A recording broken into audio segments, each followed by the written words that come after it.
Emma Carter's fingers were steady on her holster until the moment she saw him. The motel room door stood half open, the chain lock broken like it had never mattered. Red and blue lights spilled in from the patrol cars outside, flashing across peeling wallpaper and cheap carpet. The air smelled like rain, warm metal, and something clean underneath it. Soap, maybe. Or him. Emma had practiced this in the academy. Approach, identify, control, cuff, breathe. But the man leaning against the edge of the bed, shirtless, broad-shouldered, carved like a statue with bronzed skin and a dark beard, made her forget every step in the order. He looked up slowly, as if he'd been waiting for her all night. Blue eyes met hers and didn't blink. "Officer Carter," he said, voice low and calm, like they were meeting for coffee instead of an arrest. Emma's throat tightened. She hadn't told him her name. She forced her legs to move.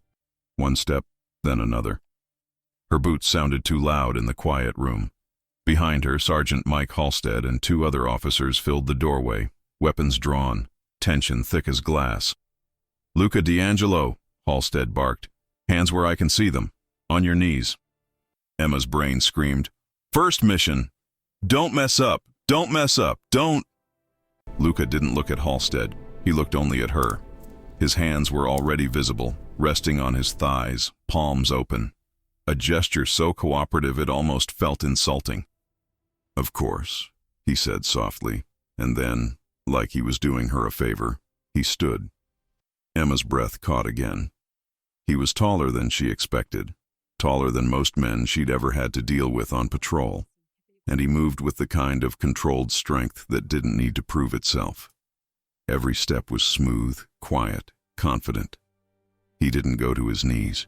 He stopped a few feet from Emma, close enough that she could see the faint scar above his eyebrow. Close enough to notice the small crease at the corner of his mouth, like he was holding back a smile. Halstead lifted his gun a little higher. "I said on your knees." Luca tilted his head slightly, still looking at Emma. "Is that what you want, officer?"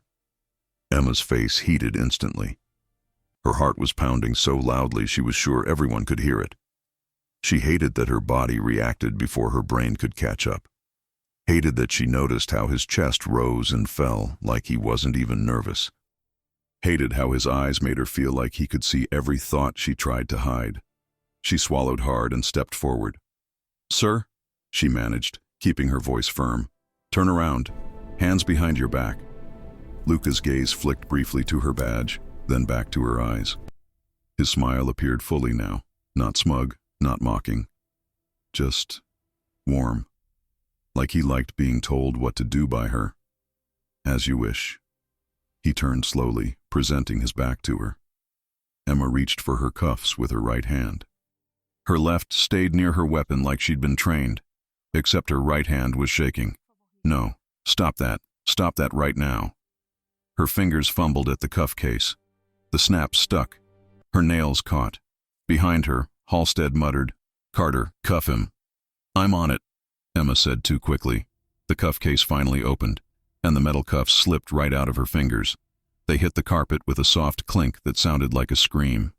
Silence. Emma froze. Heat rushed to her face so fast it made her dizzy. Her stomach dropped. She wanted to vanish. She wanted to rewind 10 seconds and make herself cooler, more professional, less human. Halstead let out a sharp breath like he was about to explode. But Luca chuckled. Not loud, not cruel. Just a low, contained sound that somehow made it worse. Emma crouched instantly, reaching for the cuffs with trembling fingers. Before she could grab them, Luca bent down too. His hand covered the cuffs first. For a second, they were both kneeling, inches apart. Emma's eyes went right to his hands, big, strong, veins visible, a thin line of ink wrapping his wrist like a private story. Then her gaze flicked up to his face. His eyes were still on her, and he looked amused, gentle, like he understood exactly what her body was doing and didn't intend to embarrass her for it. He held the cuffs out. Emma reached for them. Her fingers brushed his. A jolt shot up her arm like electricity. She snatched the cuffs so fast she almost dropped them again. "Thank you," she blurted. Luca's lips curved. Anytime. Emma stood quickly, trying to recover some dignity. Hands behind your back, she said again, steadier this time. Luca straightened and complied, wrists crossing behind him, muscles shifting under his skin. Emma forced herself to focus on procedure, not on the way his back moved or how close she was to him. She stepped behind him. She took his right wrist first. His skin was warm, not sweaty, warm like he'd been under blankets. Emma snapped the first cuff around his wrist. Click. Her stomach tightened at the sound. It was supposed to make her feel in control. Instead, it made her feel like she'd just locked herself into something she didn't understand. She moved for his other wrist. Luca's voice dropped, just for her. You're doing fine. Emma's hands paused mid-air. She didn't look at him. She couldn't. Don't talk, she said, but her voice came out quieter than she meant. I'm helping, he murmured. Emma caught his left wrist and brought it to the cuff. She held it firmly, trying to ignore how perfectly his wrist fit in her hand. She clicked the second cuff closed. Click. Done. Emma exhaled, relief and panic mixing together. Halstead surged forward immediately, grabbing Luca's arm and yanking him toward the door like he was pulling a dangerous animal out of a cage. Luca didn't resist. He didn't stumble. He just walked, calm as ever, and turned his head slightly as they passed Emma. His eyes met hers again. So, he said quietly, as if continuing a conversation they'd started somewhere else. This is your first mission. Emma's spine went rigid. She hadn't told him that either. Halstead shoved him through the doorway. Keep moving. Emma forced herself to follow, stepping out into the rain-damp night. The parking lot was a chaotic mix of flashing lights, radios crackling, officers yelling into phones. The motel sign buzzed overhead, missing letters. The air felt colder outside. Luca stood between two officers now, cuffed hands behind his back. Shirtless in the night like it didn't bother him. Emma wanted to throw her own jacket over his shoulders. The thought startled her so much she almost tripped. What is wrong with you? They guided Luca toward the cruiser. As he passed her, he leaned a fraction closer and lowered his voice. Tell your sergeant he shouldn't be angry, he murmured. If he hadn't sent you, I wouldn't have come. Emma's blood turned cold. She stopped walking. What? She whispered before she could stop herself. Luca didn't answer. He simply stepped into the back of the cruiser like a man taking his assigned seat at a dinner table. The door slammed shut. Halstead turned to Emma sharply. What did he say? Emma's mouth opened. Nothing came out. She stared at Luca through the window. He sat calmly, shoulders relaxed, head slightly bowed as if in thought. Then his eyes lifted again, straight to her.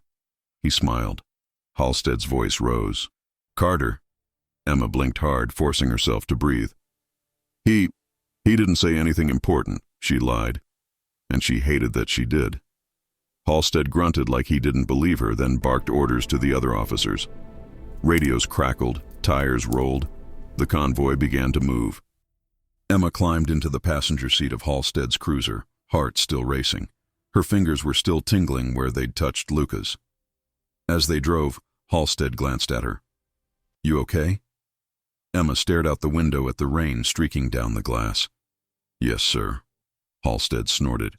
He's a problem. Don't let the pretty eyes fool you. Guys like him, they ruin people.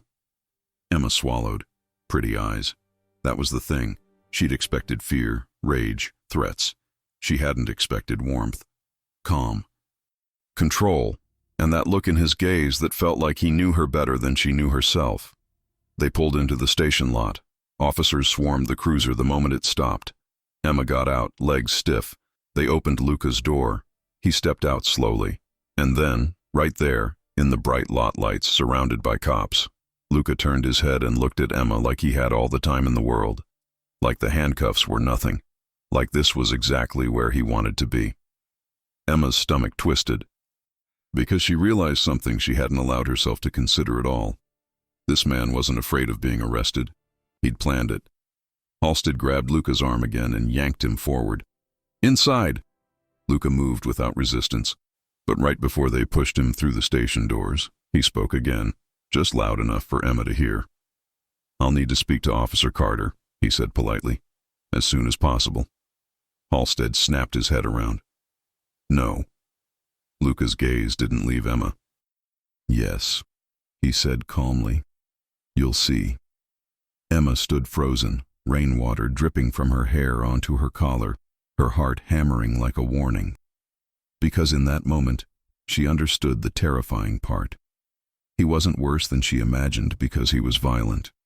He was worse because he was controlled, because he was calm, because he looked at her like he'd already decided she mattered, and because she couldn't stop feeling that pull in her chest, even as the doors closed behind him. The station swallowed him up. Emma followed, still trying to convince herself that the handcuffs meant she was the one in control, even while a single question kept pounding in her mind. Why would the most feared Mafia boss in the city ask to speak to a rookie officer he'd just met? The holding room smelled like disinfectant and old coffee. Emma stood just outside the glass wall, arms crossed tightly over her chest, watching Luca D'Angelo sit at the metal table as if it were his own office. His cuffed hands rested calmly on the surface.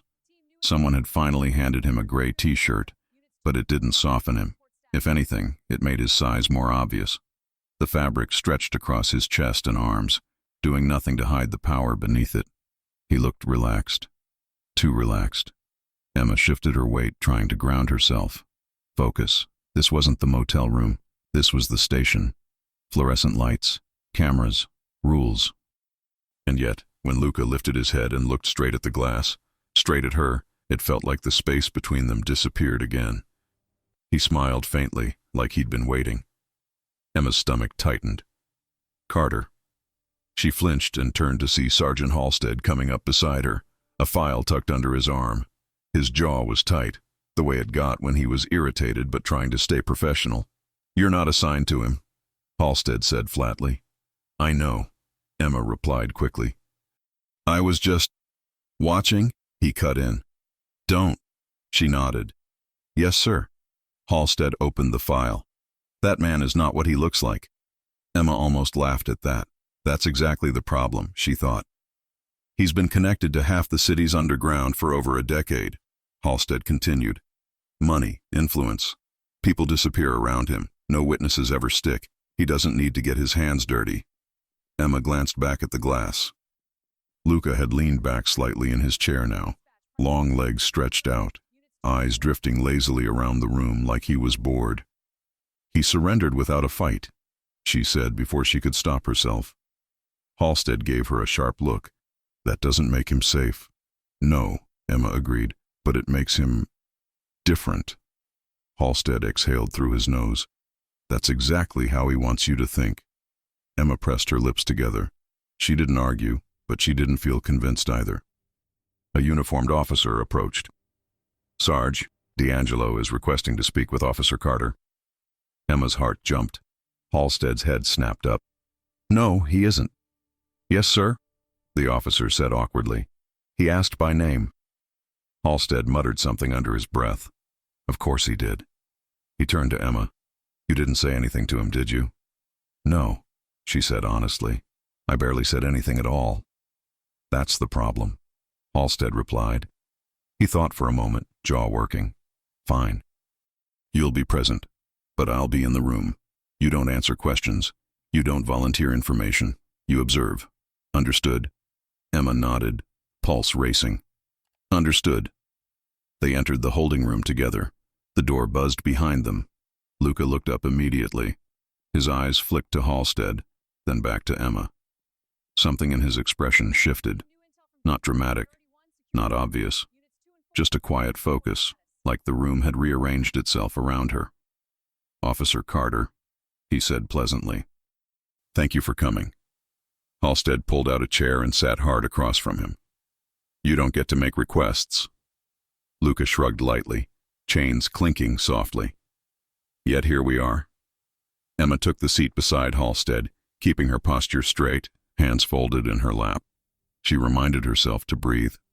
Luca studied her for a moment, not in a way that felt invasive, more like curiosity layered with interest. "You handled yourself well earlier," he said. Halstead snapped. This isn't a conversation. Luca nodded. Then I'll make it simple. He leaned forward slightly, forearms resting on the table, cuffs visible but irrelevant. I turned myself in, he said calmly. Emma's eyes widened before she could stop them. Halstead scoffed. You expect us to believe that? Luca's gaze stayed on Emma.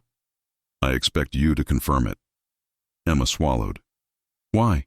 She asked quietly, surprising herself. Halstead shot her a warning look, but Luca's lips curved like he'd been waiting for that exact word. Because it was time, Luca replied. That's not an answer, Halstead said. It's the only one I'm offering right now. Silence stretched. Emma studied him more carefully now. The relaxed posture, the steady breathing, the complete absence of fear.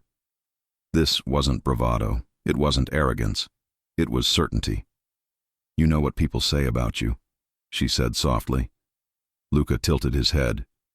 I know what people need to say. And what is that? Emma asked. That monsters don't feel, he replied. That makes it easier. Emma felt something twist in her chest.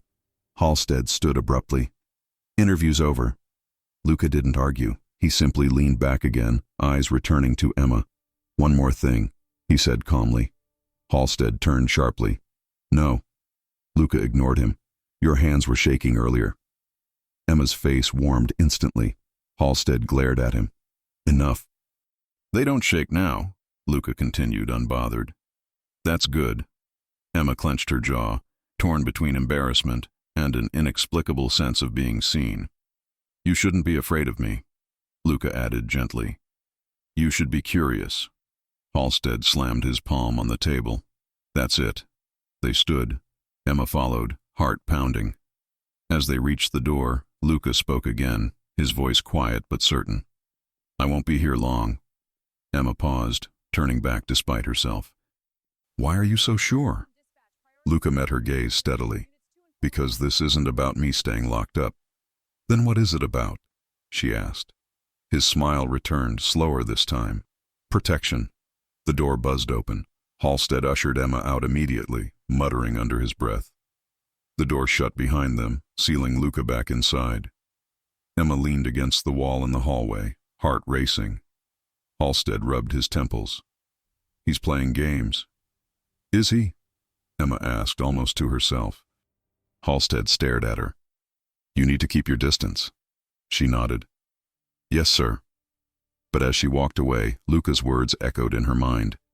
Protection? Protection of whom? And why did she have the unsettling feeling that whatever he was planning somehow involved her? Emma hadn't slept. She lay in bed staring at the ceiling, the glow of the city slipping through the blinds, replaying the sound of Luca D'Angelo's voice over and over in her head. Calm, certain, unafraid. Every word he'd said had landed with intention, like he'd chosen silence just as carefully as speech. By the time she arrived at the station the next morning, her nerves were tight but focused. Coffee burned her tongue. She welcomed it. Carter. She turned to see Captain Reynolds standing near the bullpen, posture rigid, expression unreadable. That alone made her pulse spike. Yes, sir. You're assisting on the D'Angelo file, he said. Emma blinked. Sir? Administrative support, he clarified. Documentation, timelines, cross-checks. You don't speak to him unless instructed. Her mouth opened, then closed. Understood. As she walked toward her desk, she felt it again, that strange pull between relief and unease. She told herself it was professional pride. She told herself it had nothing to do with Luca. She was lying. The file was thick. Too thick. Names, dates, shell companies, property transfers. But the deeper Emma went, the stranger it became. Too many loose ends. Too many gaps where something big should have been. She paused, frowning. This wasn't sloppy work. It was deliberate. A shadow crossed her desk. Emma looked up. Luca stood on the other side of the glass wall that separated the bullpen from the interview rooms, flanked by two officers, hands cuffed in front of him now, clean shirt, composed as ever. Her chest tightened. He wasn't looking at her. He was watching the room, absorbing details, faces, habits, like he was memorizing a place he didn't intend to stay long. Then, slowly, his gaze shifted, locked onto hers. Emma's breath caught, just like the night before. He lifted his cuffed hand slightly in a mock gesture of surrender, lips curving in that familiar controlled smile. She looked away immediately, heat creeping up her neck. Get it together. An officer approached her desk. Carter, Captain Reynolds wants you in interview room 2. Her stomach flipped. She stood, smoothing her uniform, and followed.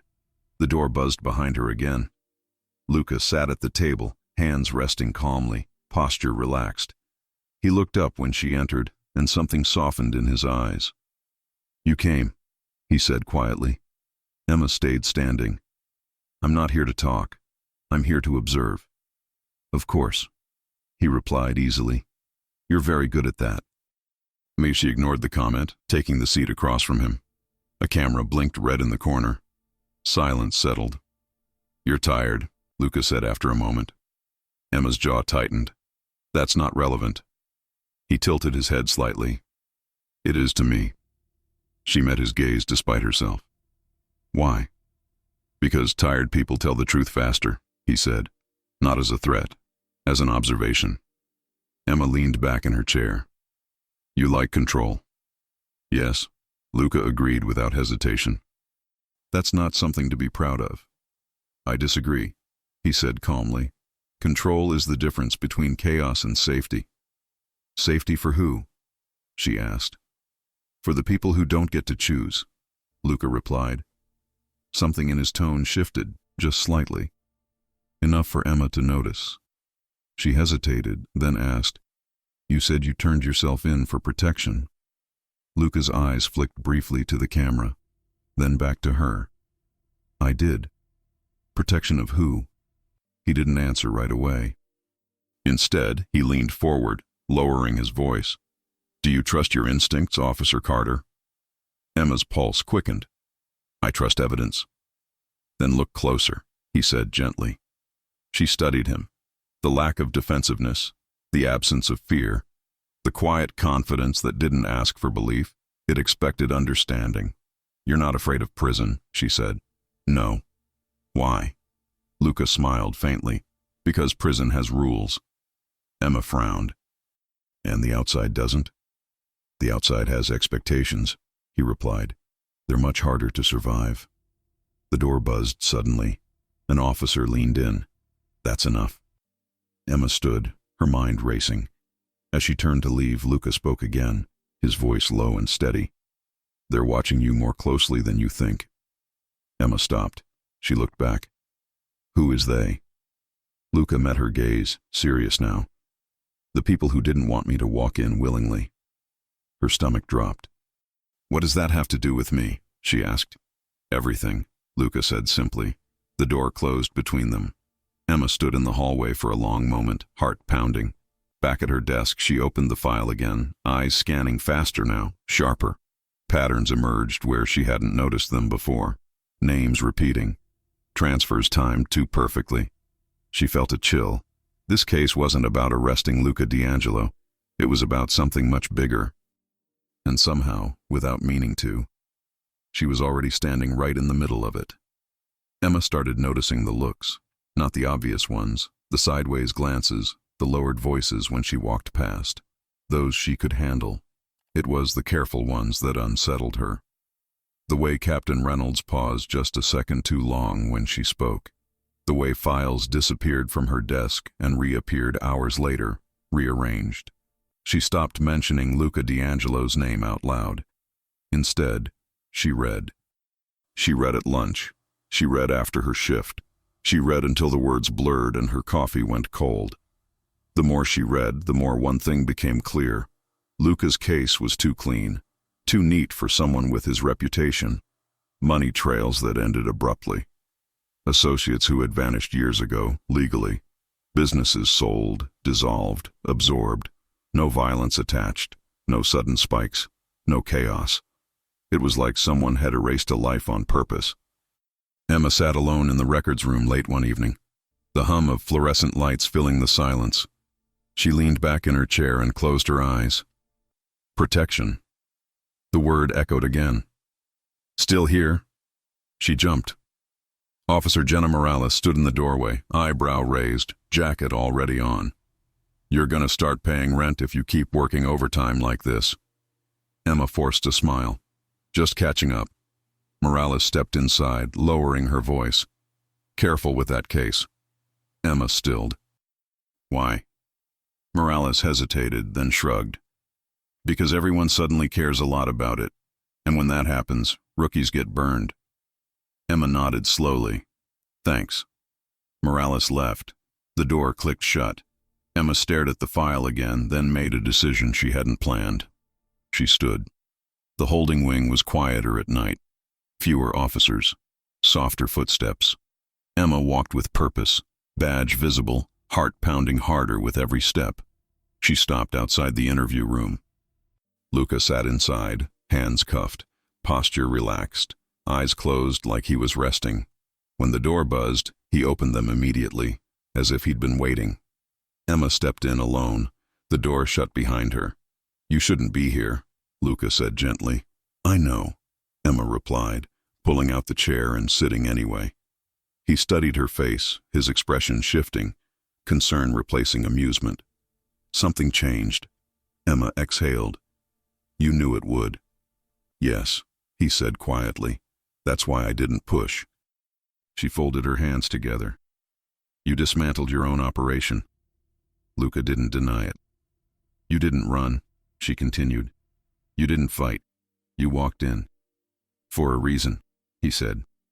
Because you wanted out, Emma said. And because someone else wouldn't let you leave quietly. Luca's jaw tightened slightly. You're learning fast. Who are you protecting? Emma asked. Luca leaned forward, lowering his voice. People who never asked to be near my world. People who would be crushed if certain names stayed hidden. Emma's chest tightened. You're using yourself as the distraction. Yes. Why? She pressed. Luca's gaze softened. Because I could survive it. Silence settled between them. You could walk away from all of this, Emma said finally. Let someone else take the fall. I could, Luca agreed. But you won't. No. Why? Her voice cracked despite her effort. Luca held her gaze. Because if I'm still standing at the end, then no one else has to be. Emma felt something shift inside her, something solid, something dangerous. You shouldn't trust me, she said quietly. Luca smiled faintly. I already do. Her breath caught. You don't even know me. I know enough, he replied. You dropped the cuffs because you were human. You stayed because you're curious, and you came back because you care. Emma stood abruptly, pacing once, then stopping in front of him. This could cost me my job. Luca's expression turned serious. Then don't do it. She laughed softly, incredulous. That's not what you want. It is, he said. I won't take your future as collateral. Emma met his eyes. You already have. Something flickered between them, heat, understanding, restraint. Luca reached out instinctively, then stopped himself, hands curling slowly into fists instead. If you stay involved, he said carefully, you do it because you choose to, not because of me. Emma nodded. Then I choose. A knock sounded at the door. Emma straightened instantly, stepping back. An officer opened it. Time's up. Emma turned to leave, then paused. One more thing. Luca lifted his gaze. You said prison has rules, she said. So does trust. He smiled. I'll follow yours. The door closed behind her. As Emma walked back down the hallway, her heart raced, not with fear, but with clarity. She wasn't being pulled into Luca D'Angelo's world. He was quietly stepping out of it, and the real danger wasn't what he'd done in the past. It was what would happen if the truth finally came out. Emma learned quickly that silence could be louder than sirens. The station felt different now, not hostile, not welcoming, just alert, like a place holding its breath. She felt it the moment she walked in that morning, the way conversations stopped when she passed, the way eyes followed her just a second longer than normal. No one confronted her. No one warned her, and that was worse. She sat at her desk, opened the D'Angelo file again, and knew, without reading a single line, that today something would shift. The case was moving. She could feel it in her bones. Across the bullpen, Captain Reynolds stood with two men Emma didn't recognize. Suits. Expensive, understated. The kind that didn't need badges to command attention. One of them glanced in her direction just briefly. Emma's stomach tightened. She looked back down at the file, forcing herself to focus. Luca had been right. They were watching. An hour later, she was called downstairs. The holding corridor echoed with quiet footsteps as she walked alone, hands steady at her sides. She told herself she was calm. She told herself this was still just a case. The interview room door buzzed open. Luca was already inside. He stood this time, hands cuffed loosely in front of him, wearing a clean navy shirt that fit him like it had been chosen carefully.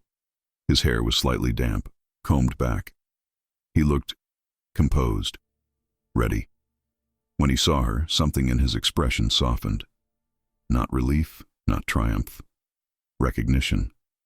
"You're early," he said. "So are you," Emma replied, closing the door behind her. She didn't sit right away. She stayed standing, studying him. The quiet confidence. The way he didn't pace, didn't fidget, didn't try to fill the silence. "You knew today would matter," she said. Luca nodded. "Yes. You could have warned me." "I didn't want to influence you," he replied gently. "You needed to see it yourself." Emma exhaled and finally took the seat across from him. "They're accelerating the case, bringing in outside oversight. That was always the plan." Her eyes lifted sharply. "Always?" Luca met her gaze. "From the moment I walked into that motel room." Emma leaned back slowly, absorbing that. "You gave them what they wanted. I gave them what they thought they wanted." Silence stretched.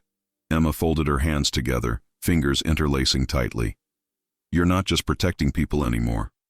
"No," Luca admitted. "Now I'm exposing others." "And you're okay being the center of it?" "Yes." "Why?" she asked again, quieter this time. Luca's gaze dropped to his hands. When he looked up, his voice was steady, but something deeper lived underneath it.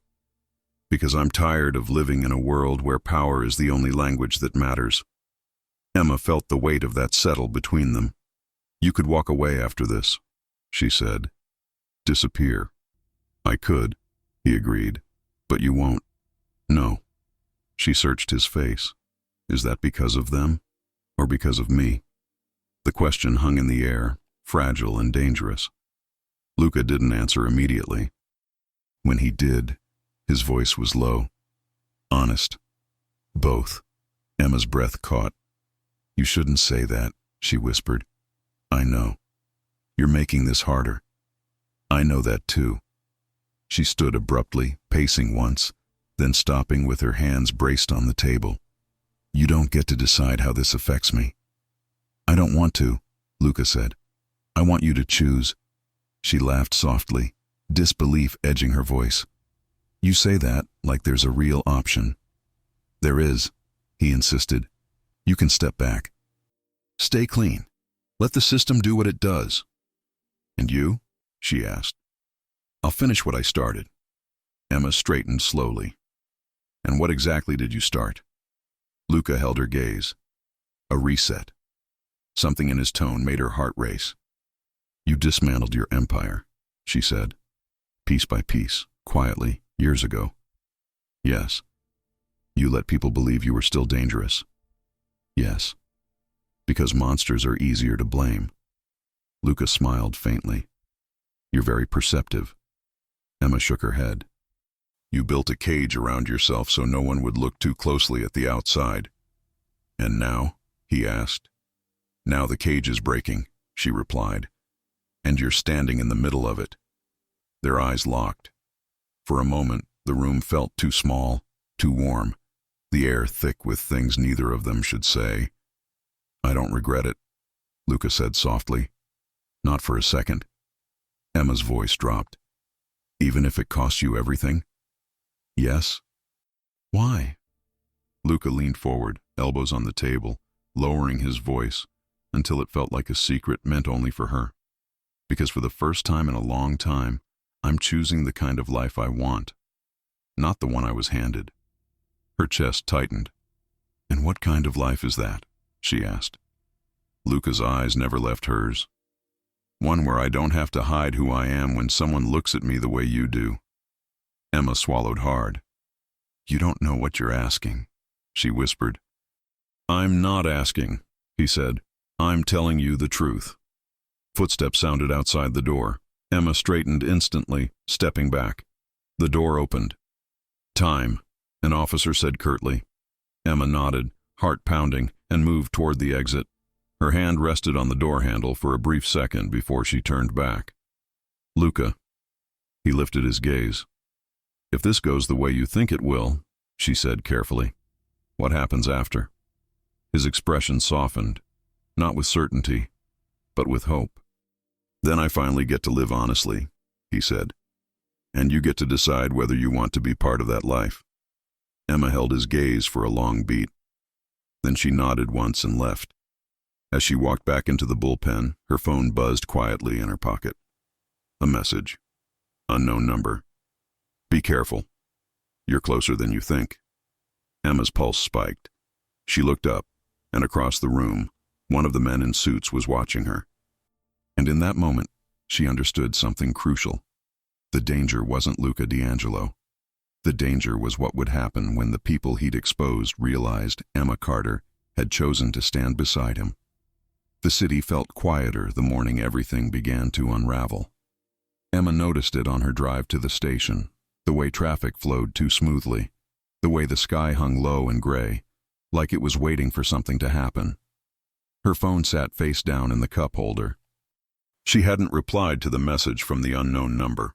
She didn't need to. She already knew. Inside the station, the tension had sharpened overnight. Doors closed more often. Voices dropped. Officers moved with purpose but without the usual ease. This wasn't routine police work anymore. This was containment. Captain Reynolds called a meeting within minutes of her arrival. Emma stood near the back of the briefing room, arms crossed loosely, listening as names were mentioned. Task forces, internal oversight, financial crimes. Luca D'Angelo's case had officially expanded beyond the department. And still, no one said her name, which meant they were watching to see what she would do. After the meeting, Reynolds caught her before she could leave. Carter, walk with me. She followed him down the hall toward his office. The door closed behind them with a final click. You've been thorough, Reynolds said, leaning against his desk. Too thorough for someone with your time on the force. Emma met his gaze calmly. I was assigned to the file. Yes, he agreed. And you found things others missed. She waited. Reynolds studied her carefully. This case will end careers. Emma didn't flinch. It's supposed to end corruption. A pause. Reynolds nodded slowly. Be careful who you trust. I am, she replied. That was all he said before dismissing her. Emma didn't go back to her desk. She went downstairs. The holding wing buzzed quietly with controlled activity. Luca was being moved. She could hear it before she saw it. The sound of chains, low voices, a shift in air. She stepped into the observation room just as he was guided into the interview room again. This time, he wasn't relaxed. Not tense, not afraid, focused. When he saw her through the glass, something eased in his expression. Emma entered without waiting for permission. The door closed behind her. You felt it, Luca said quietly. Yes, she replied. They're closing in. They always do when the truth gets close. Emma sat across from him, her movements slower now, deliberate. They think you're still playing both sides. Luca smiled faintly. That belief is useful. For now. For now. He agreed. Emma leaned forward. What happens today?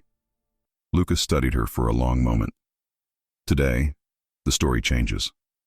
Her breath caught. For you? For everyone. Silence stretched. Emma reached across the table before she could stop herself. Her fingers hovered just above his cuffed hands. She pulled back instantly. Luca noticed anyway. "You don't have to be afraid of wanting something," he said gently. "I'm not afraid," Emma replied. "I'm aware." "That's worse," he said softly. "Awareness changes everything." Her voice dropped. "You're going to be cleared." "Yes." "And then you'll leave." "Yes." Emma swallowed. "For how long?" Luca's gaze softened. "As long as it takes." She nodded once, absorbing that truth. "I don't like unfinished things." "I know." She smiled faintly despite herself. "Of course you do." Footsteps echoed outside. A knock. An officer leaned in. "Transfer paperwork is ready." Emma's heart jumped. Luca stood slowly. Chains clinked. Transfer. This was it. The turning point. As the officer stepped back, Luca leaned closer, lowering his voice. "Listen to me," he said quietly. "No matter what you hear today, don't react." Emma's eyes searched his. "What am I going to hear?" "Enough to doubt me." Her chest tightened. "Why?" "Because it will protect you." She shook her head. "I don't want protection like that." "I know," he said, "but sometimes love looks like distance." The word landed between them, heavy and undeniable. Emma didn't pretend she hadn't heard it. Luca straightened as the officers took his arms. As he was led away, he looked back at her one last time, not with fear, with promise. Hours passed. Emma sat at her desk, unread messages piling up on her phone. Rumors moved faster than facts, whispers of deals, of immunity, of Luca turning on people who had once protected him. Her chest ached. She told herself to wait. Then the press arrived, sirens, cameras, voices shouting Luca's name as he was escorted through a side exit of the building, flanked by federal agents now. Emma watched from a second-floor window as he stepped into a black SUV. He didn't look back. For the first time since she'd met him, doubt crept in. What if he really is leaving? Her phone buzzed. A single message. "Trust me. Don't move. Don't answer anyone. Tonight will make sense." No name. But she knew. Night fell slowly. Emma left the station long after sunset. The city glowed softly, unaware of the shift happening beneath it. As she reached her car, another message appeared. "Go home. Lock your door. Wait." Her heart pounded, but she obeyed. Inside her apartment, Emma paced, checking the locks twice. Every sound felt louder, every shadow stretched. Then, just after midnight, her phone rang. Blocked number. She answered. "Emma," Luca's voice said quietly. Her knees nearly gave out. "Are you safe?" he asked. "Yes," she breathed. "Are you?" A pause. "Yes," he said. "Now." She closed her eyes, relief flooding through her. "You said I'd doubt you." "I needed you to," he replied, "so no one would suspect what mattered most." "And what's that?" she asked. "You," Luca said softly. Emma pressed her forehead against the wall, heart racing. "I'll come back," he continued, "when it's over." "When?" she whispered. "Soon," he promised. The call ended. Emma slid down to the floor, hugging her knees, a smile breaking through the tension, because she finally understood. This wasn't goodbye. It was the pause before everything fell into place. And somewhere out there, Luca D'Angelo was choosing a future, one that included her. The city welcomed Luca back quietly. No headlines, no flashing cameras, no sirens cutting through the streets. Just a soft spring afternoon, sunlight sliding between buildings, and a man stepping out of a car with nothing but a small bag in his hand and a future finally open in front of him. He stood on the sidewalk for a moment, breathing it in. Freedom didn't feel loud. It felt calm. Across town, Emma Carter stood in front of her apartment window, staring down at the street like she had every day for weeks. Her uniform jacket hung untouched over the back of a chair. Her hair was loose now, softer than the tightly controlled version she wore at work. She hadn't heard from Luca in 10 days. Not a message, not a call. And yet, she wasn't afraid. Because the last thing he'd given her wasn't reassurance. It was trust. Her phone buzzed, a single vibration. I'm downstairs. Emma's breath caught. She didn't check her reflection. She didn't grab her jacket. She simply moved, heart racing, feet barely touching the floor as she crossed the apartment and opened the door. The hallway felt endless. When she reached the building entrance and pushed it open, the afternoon light poured in, and there he was. Luca stood just outside, hands in his pockets, dressed simply, dark jeans, a light jacket, nothing that hinted at the man he used to be. His beard was trimmed, his posture relaxed. He looked lighter. When he saw her, his expression changed completely. Relief, joy, something close to awe. Emma stopped short, suddenly unsure, suddenly overwhelmed by the reality of him standing there without barriers, without glass, without cuffs. "Hi," she said softly. Luca smiled. Not the controlled one, not the guarded one. This one was real. "Hi," he replied. For a moment, neither of them moved. Then Luca stepped closer, slowly, giving her time, giving her space. When he stopped in front of her, he didn't touch her right away. "I'm here," he said quietly, "and I'm not leaving." Emma searched his face, reading every detail. "Is it really over?" He nodded. "Completely." "And you're free?" she asked. "Yes."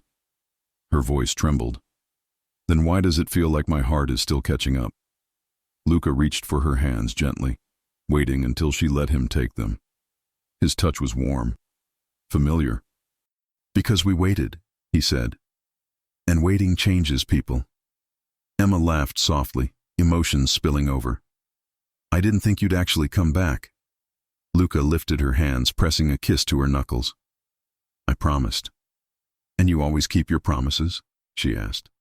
He looked at her steadily. "The ones that matter." That was all it took. Emma stepped into him, wrapping her arms around his waist, pressing her face into his chest. Luca held her instantly, tightly, one hand cradling the back of her head like he'd been waiting to do this for a lifetime. They stayed like that for a long moment. No words. Just breathing, just reality settling in. Eventually, Emma pulled back slightly, looking up at him. "Come upstairs." Luca smiled. "I was hoping you'd say that." Inside her apartment, everything felt different, and exactly the same. The familiar couch, the small kitchen, the sunlight through the windows. Luca set his bag down near the door. "This is nice," he said. Emma raised an eyebrow. "It's not exactly a penthouse." "It's honest," he replied. "I like honest." She laughed, shaking her head. "You're really different." "Yes," Luca said. "On purpose." They sat together on the couch, shoulders touching, fingers intertwined. The closeness felt natural now, earned. Emma turned toward him. "What happens next?" Luca exhaled slowly. "I'm building something new, legitimate, quiet. I don't need power anymore." "And us?" she asked. He met her gaze without hesitation. "I want a life where I come home to you, where I get to learn you slowly, where nothing is hidden." Emma smiled, warmth spreading through her chest. "That sounds good." Luca chuckled softly. Good is underrated. She leaned in first this time, kissing him gently. The kiss was unhurried, full, and grounding. When they pulled back, Emma rested her forehead against his. "I arrested you," she murmured. Luca laughed. "Worst decision I ever made." "Best one too," she replied. Days turned into weeks. Life settled into something gentle. Luca moved into a small place nearby. He cooked dinner badly but enthusiastically. He walked Emma home after late shifts. He listened, really listened, when she talked about work, about fears, about dreams she'd never said out loud before. Emma watched him build a life piece by piece, not out of guilt or escape, but intention. One evening as they sat on her balcony watching the city lights, Luca took her hand. "I spent most of my life controlling outcomes," he said. "This is the first time I'm just choosing." Emma squeezed his fingers. "Choosing what?" "Us." She smiled, leaning into him. I like being chosen. Luca kissed the top of her head. I love choosing you. The past stayed where it belonged, behind them. And when Emma looked at Luca now, she didn't see the most feared mafia boss in the city. She saw the man who trusted her, the man who waited, the man who stepped out of the shadows not because he had to, but because love finally gave him a reason. And if anyone ever asked her how it all started, she'd smile and say it began with handcuffs and ended with freedom. 3 years later, the sound that woke Emma was laughter. It drifted through the open bedroom window, soft and unhurried, mixing with the distant hum of the city. Morning light spilled across the sheets, warm and familiar. For a moment she stayed still, listening. It was Luca. She smiled before she even opened her eyes. Emma rolled onto her side and found him sitting at the edge of the bed, pulling on a t-shirt, his hair still damp from the shower. He looked different than the man she'd met years ago, lighter, calmer, but his presence filled the room just the same. "You're awake," he said, turning toward her. "Barely," she replied, her voice sleepy. "You're loud." Luca laughed softly. "I was trying to be quiet. You failed."